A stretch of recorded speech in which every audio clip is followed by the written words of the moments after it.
Time for a tour of Reynolds-Alberta Museum, the main area. This place was started by one man's obsession with collecting, as most museums are, but what makes this place special is it's a testament to, the human spirit and, man's ingenuity.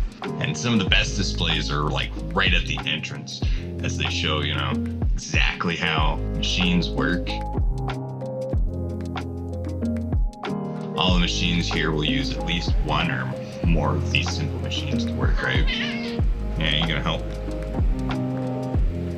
This place is so packed full of machines. Like, I've had to go to this museum at least 8 times. It was like our de facto school field trip. So that's probably why I got a bit of nostalgia for it. Even when the school tried to take us other places, it would end up raining, so we'd come here.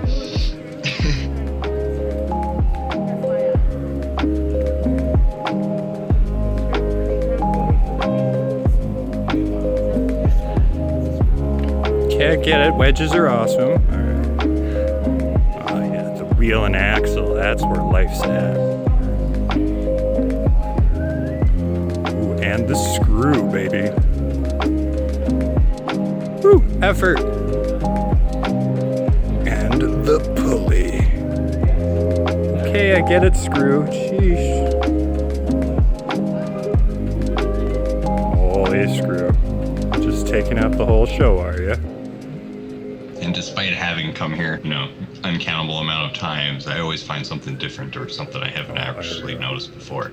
And that's part of the reason I actually wanted to comb through and film so much of it. That way I could go home and, actually go through it all.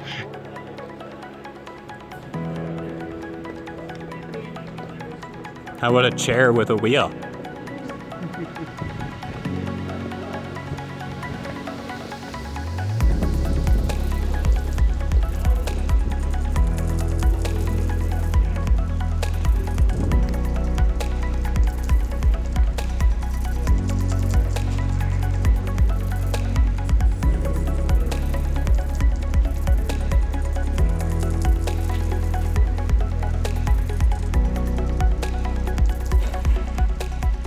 So this is one of the plaques I really wanted to read. Treadmills used animals walking on an angled revolving tread to produce power. Gearing transferred the tread's motion to the wheel on the side of the treadmill, making the wheel rotate. A belt placed around this wheel carried the treadmill's power to the machine being operated. It seems like this would have been a lot of work getting a horse to cooperate. If you ask me. I don't think they would have done it. Just like this cat isn't cooperating with me now. What is horsepower? James Watt, an 18th century Scottish inventor, standardized the measurement of power. He found that one good draft horse could pull 165 pounds, 200 feet in 1 minute. Bit of a mouthful, that one. 1906 must have been a pretty exciting time for Albertans as some started getting cars licensed. But with any new invention comes new skepticism, like in this example letter of people at the time. Dear William, your mother writes to say that you are thinking of getting a motor car to make your way around your practice. I'm afraid, dear boy, you may be making a serious mistake. We already have a few of those machines on our streets here. They are nothing but a nuisance and a dangerous one at that. The noise, the stink, and worst of all, the clouds of dust they create are intolerable. And you have your own safety to think about. I can't count the numbers of times I nodded off on my way home from a late night house call. Bess and Blackie always bring me safely to my own gate. No, my boy, the motor car will never replace a reliable team and a comfortable Democrat. Yours affectionately, Uncle Desmond. Well, some were hesitant. By 1911, there were 1,500 registered cars in our province. First speed limit set at 16 kilometers an hour in settled areas and double that anywhere else. So to think people complain nowadays about having to go 35 in a playground zone, that's still faster than that limit. One of the more surprising parts about buying a car at that time was the sheer amount of choices. So let's have a listen to these 3 pitches and let me know in the comments which car you would buy. The case for your electric vehicle can be made by any city resident who has put up with the noise and stink of a steam or gasoline-powered auto. or has had the uncomfortable and dangerous experience of riding in either. No one who has seen the aftermath of a steam boiler explosion or suffered a broken arm while attempting to crank start a gasoline motor car would choose anything but an electric one. The electric car is silent, smooth running, clean, and so easy to operate that any member of the family can run one. There's no awkward fumbling with clutch or transmission, no dangerous building up of steam in a boiler, and no bone-rattling vibrations from backfiring engines. It's no accident that the largest selling car in America has been the steam-powered locomobile. 1,600 were sold in 1900 alone. When you consider the steam-powered cars sold by other manufacturers, many hundreds more would be added to that total. The steamer has indeed had some competition from the electric car, which, although shockingly overpriced, may be adequate for little trips around town, but for real performance, the smart buyer wants a steam car. Steam power has driven the great trains, ocean ships, and the industries of Europe and North America for decades. It is only logical that a more refined version would be the choice of automobile buyer. The steam engine is easy to start, smooth running, and quiet, unlike the gasoline-powered contraptions. The steam motors take even the steepest hills in stride and can run all day with just a few stops to take on fuel and water. Of course, operating the boiler and valves takes a little skill, but the modern driver will find this a welcome challenge, and a mastery of the engineering a great source of satisfaction. The internal combustion engine is a power plant of the future. Efficient and self-contained, it can run on common gasoline available anywhere. The power comes from the firing of a mixture of fuel and air ignited by a spark. There's some noise and vibration in the operation of this engine, of course, but it's a small price to pay for the satisfying performance. The driver of a gasoline-powered car does not have to start each trip with a 20-minute wait for a boiler to build up enough steam to get the engine going. Nor must he, like those hampered by electric motors, have to plan his trip according to the location of battery charging stations. The gasoline automobile runs through sand, mud, or snow, and has the power to get you where you are going at a good clip. The gasoline car must have been difficult to defend. It belched smoke, made a terrifying noise, could be difficult to brake, stalled often, and cranking the engine to start was frustrating and just plain dangerous. By contrast, the steam and electric cars seemed to offer far more promise. They were cleaner and quieter, and seemed most of the electric cars' drawbacks would be solved with just adding some charging stations, much like today. At least for city driving, they made perfect sense.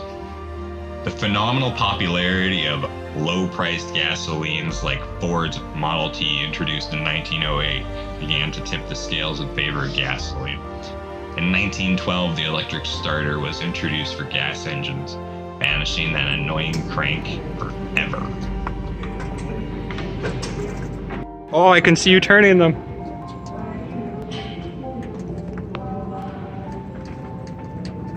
Oh yeah, the wheels are moving.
One of my favorite parts of the Reynolds Museum is actually being able to explore, the iconic symbol that is the Prairie, and that is, of course, the grain elevator.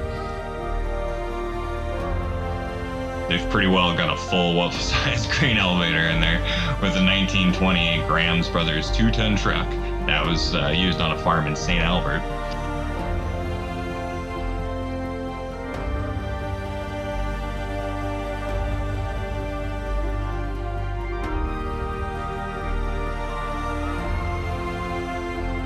This truck was fitted with a grain tank by the farmer, who added additional sideboards that increased its carrying capacity by an additional ton. Since the truck had a 6-cylinder engine, it was able to carry the load easily, especially after the farmer further modified it by removing the hood side panels to improve cooling.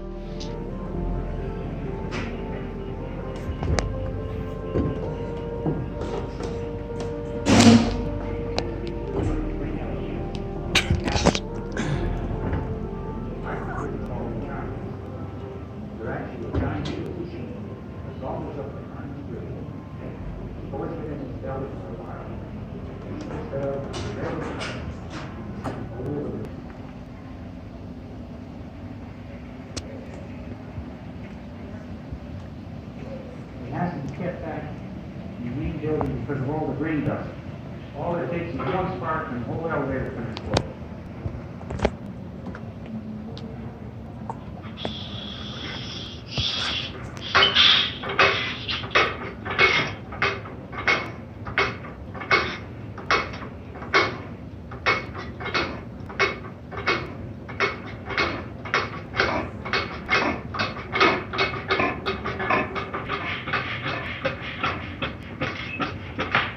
This is the goose walk. Under here is the power transmission to the elevator, where the belts and pulleys make the rest of the operation work. Hi, Charlie.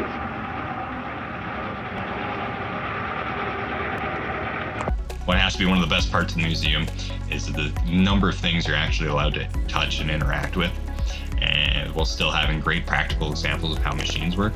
This part shows how mechanical advantage makes work easier. The first part is just deadlifting the weight, and then you get to compare that to adding a simple ramp.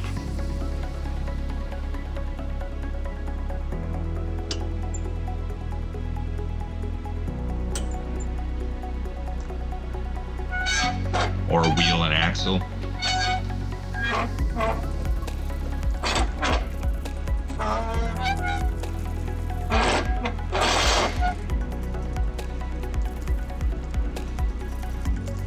Or a lever.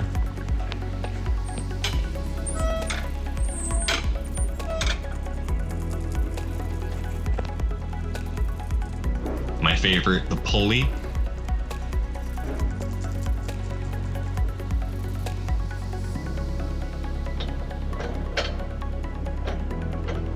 And everybody's favorite, the screw.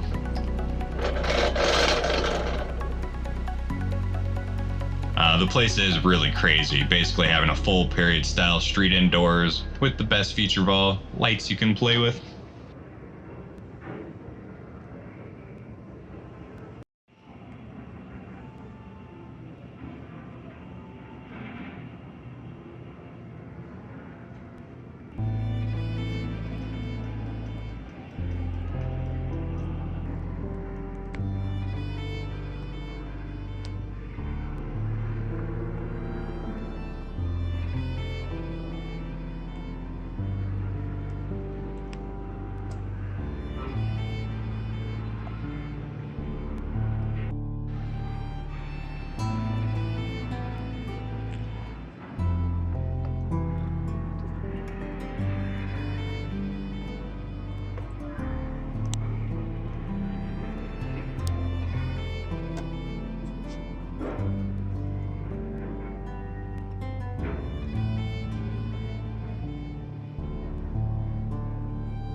But before we hit the road with our 1955 Chevy Nomad, we better stop at the corner of gas to fill up.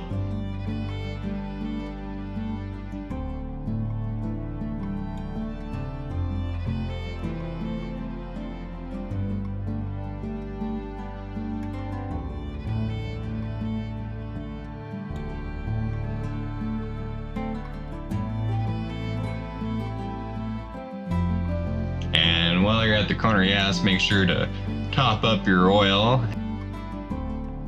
as they have a wide assortment of every type of oil you could need.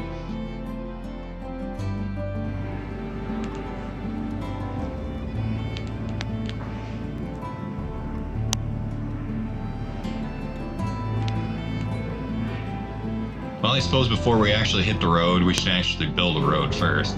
And that's best done with the 1928's Adams mode grader at the time.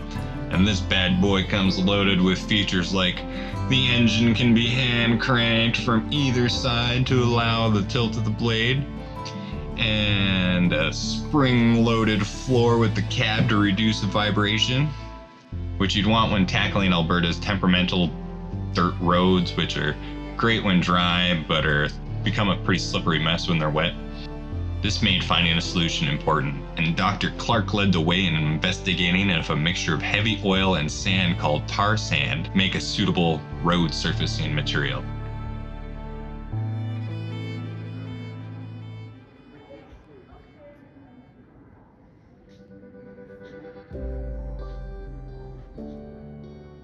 He hoped the bitumen and the tar sands would give the road surface stability when wet.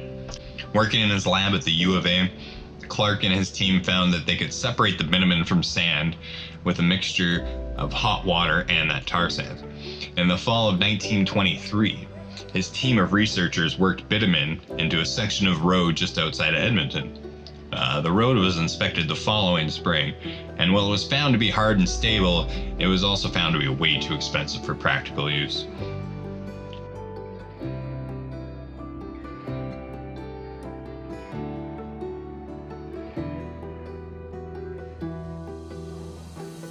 Alright, so now that we got a road to drive on, we can finally purchase an auto, and in the earliest years, most cars were shipped by rail. But by 1911, there was close to 30 dealerships province-wide, and tractor manufacturers like Case and International made cars in those days and sold them through their agents as well.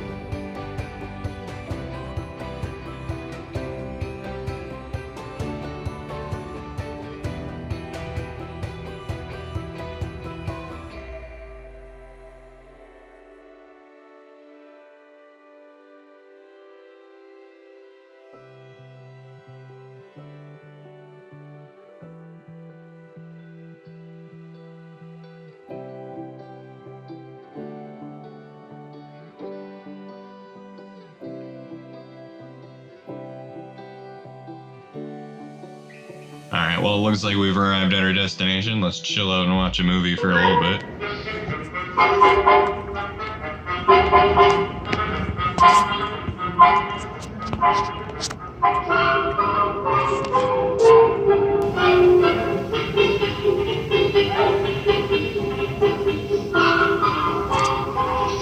The show starts in 2 minutes.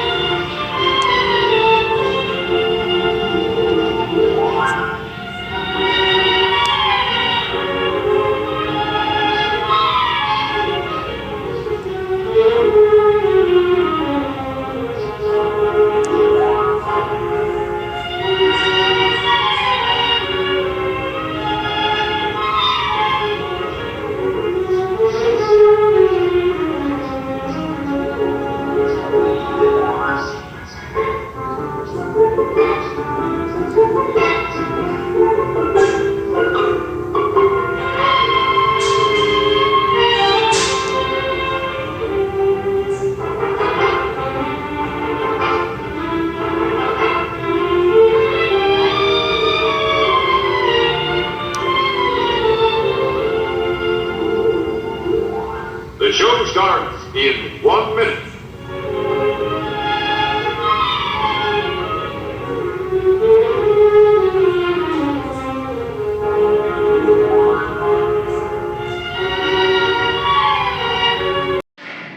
Now we can head on over to the machine shed of mysteries, which is full of objects used on farms.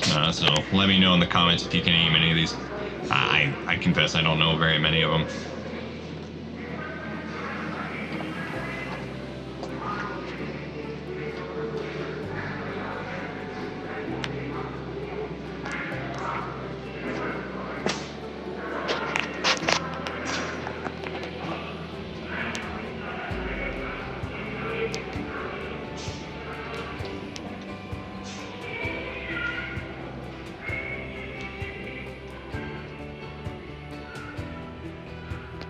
There's maybe a jack in there, definitely a hand drill, and one I've got a lot of experience with, a baby chicken feeder.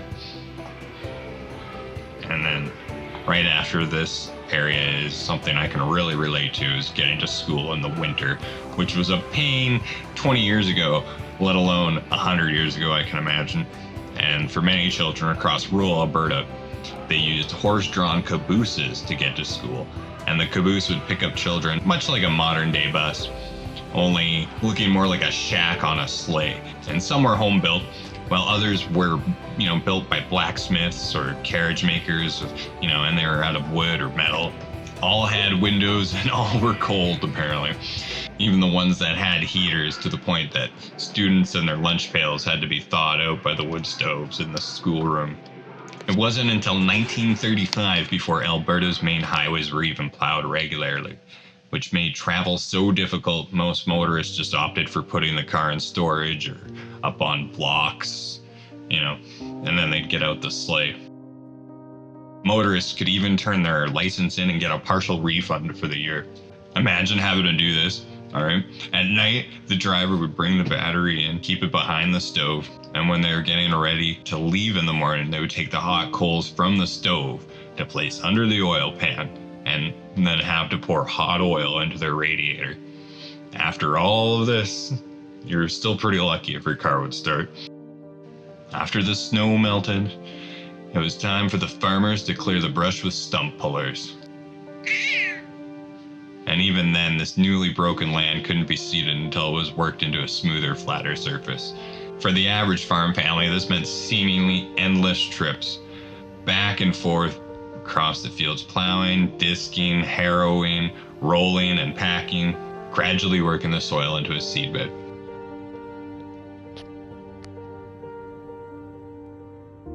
Quote from Barbara Slater, who settled near Stoppington, recounted, "Every afternoon I've been driving 4 horses on the disc. George discs on the plowed sod, then rolls it, then I'm allowed to disc. For by that time the ground is fairly level and there isn't so great a danger being jerked off. Back and forth, monotonous but so important." Discs are a kind of round metal plow bottom that started the job of breaking up the large turned furrows. Furrows, basically like a trench. The discs could be set to run straight or at an angle and help to cut up and mix the soil and surface vegetation. When it comes to harrows, settlers could choose from a number of different kinds. They were wooden or metal frames set with teeth or tines that broke up lumps of earth and uprooted weed seedlings. Rollers were the first kinds of rockers to flatten the soil turned up by breaking, and by 1915, multi-bottomed packers were common.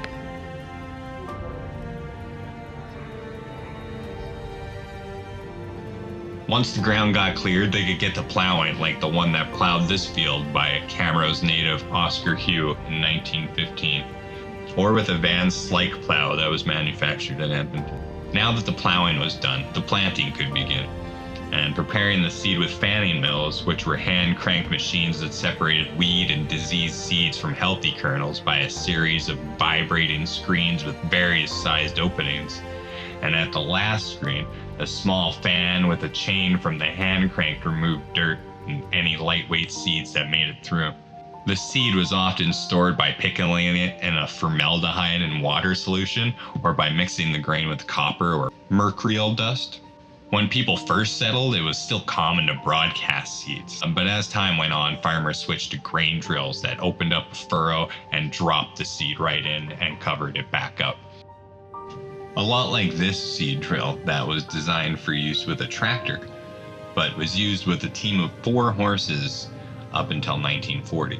At that time, it was finally fitted with a tractor and still used up into the 1970s. The next big step, of course, came the harvest, and hay was cut with a horse-drawn mower, which was essentially a 2-wheeled cart with a long serrated cutter bar, and that was about 5 to 8 feet.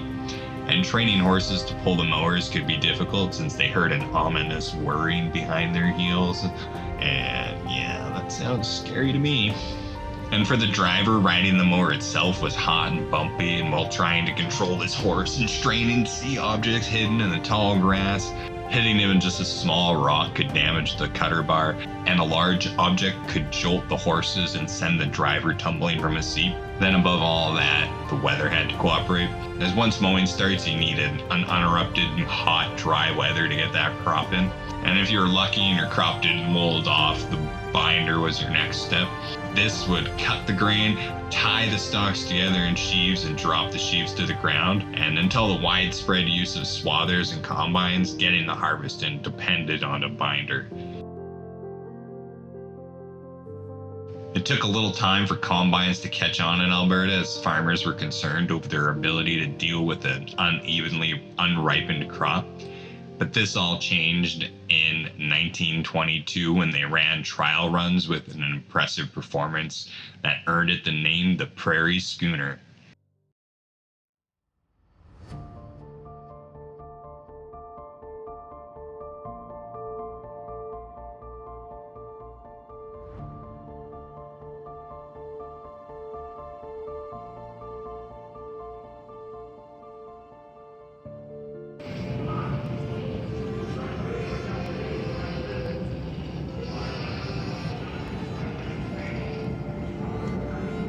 Unless there's one up there. There might be a one.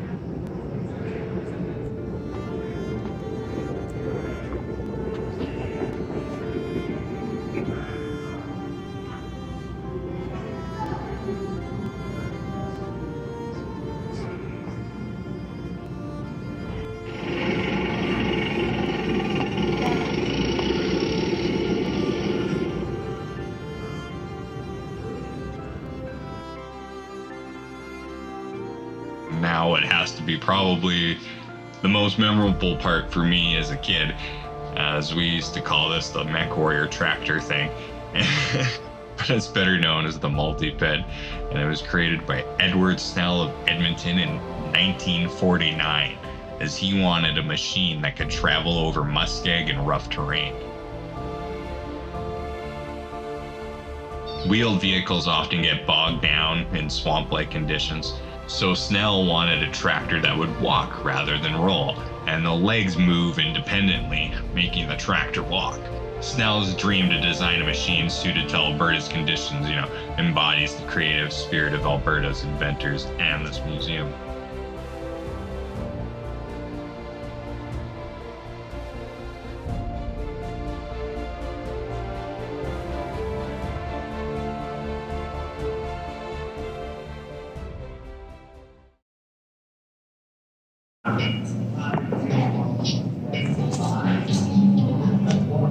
City problem you're trying to solve. Innovation and perspiration. Try this, try that, find a solution. That's the spirit of tomorrow.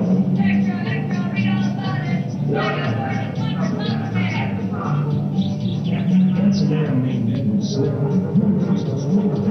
successful entrepreneurs need lonely purpose innovation here, innovation there. Everywhere contraptions everywhere. Every snow if you're ready as well as the Multiped. There's still liver balls. What if I put legs on the tractor? See a problem, try to solve it. Innovation, perspiration. Try this, try that, find a solution. Now that's the spirit of tomorrow. Mr. Dragon's clients never contracted to come and work on the Multiped tractor. They tried and failed and tried and failed. They tried living the clients here. They were beauty with all those feet, ready for the ball, ready to leave. See a problem, try to solve it. Innovation, perspiration. Try this, try that, find a solution. Now that's the spirit of tomorrow. The walking tractor wanted to be great. Now the corporate share food service. So nothing is counted from down to town saying, hey folks, come on down. Things like these open logs makes it easier to get those logs.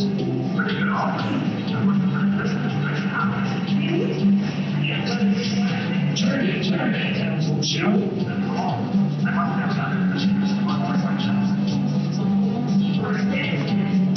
Later, the crowd will come. The last thing we'll keep the Bible stocks and the Reynolds company went on the racks.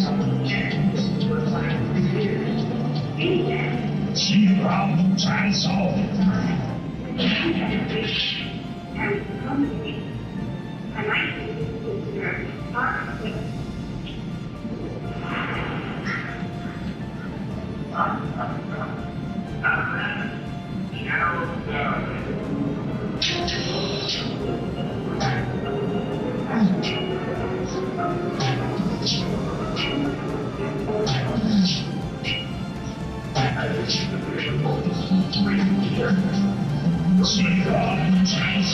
Renovation of perspiration, try to find a solution that's the spirit of survival.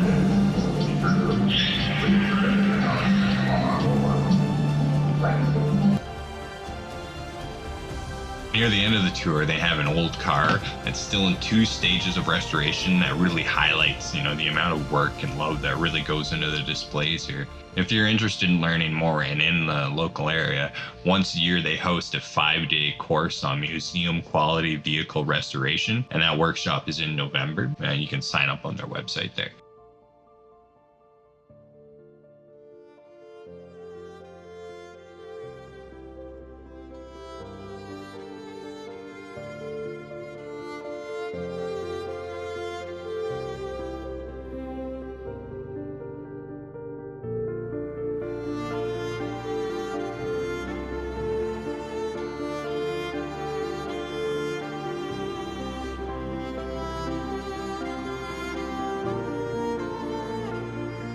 All right, and that takes us pretty much to the end of our tour, but to arguably the most important part of it, and the most important part is dedicated to the actual man who was the original collector of all this stuff.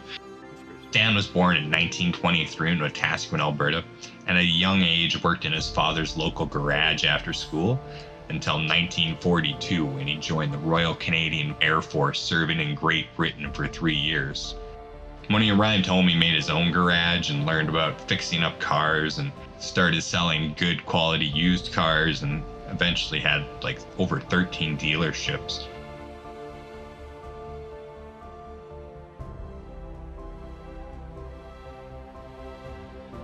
Got to the point where he's collecting a lot of antique cars and he would trade any kind of car for anything. And he's got one old sign that I loved since I was a kid of him like, "I'll even trade an elephant." And it's like, I want an elephant. But you don't. Eventually it got to the point where his collection was over 2,000 cars, 1,100 tractors, 500 trucks, 200 steam engines, 300 threshing machines, 800 stationary engines, and 125 aircraft, as well as Native American artifacts and toys, that he had collected all the way since he was a kid, growing up on the farm where he'd dig up old arrowheads and all that kind of stuff. So he eventually opened the museum on his own. It was around 1974 when he got the idea of trying to donate his collection to the government so it would be preserved for people forever to enjoy. And that led to the entire museum that's built today, which is built on a 156-acre site, and that became the largest single donation in Canada's history. Stan passed away in 2012, leaving a legacy that lives on in all those who come here to experience all these pieces of our history he left behind.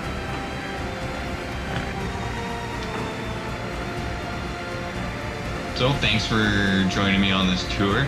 If you liked it, be sure to like, subscribe, share, and watch this video of where we went to the aviation exhibit, or check out our video on the mental health hospital of Pinocchio.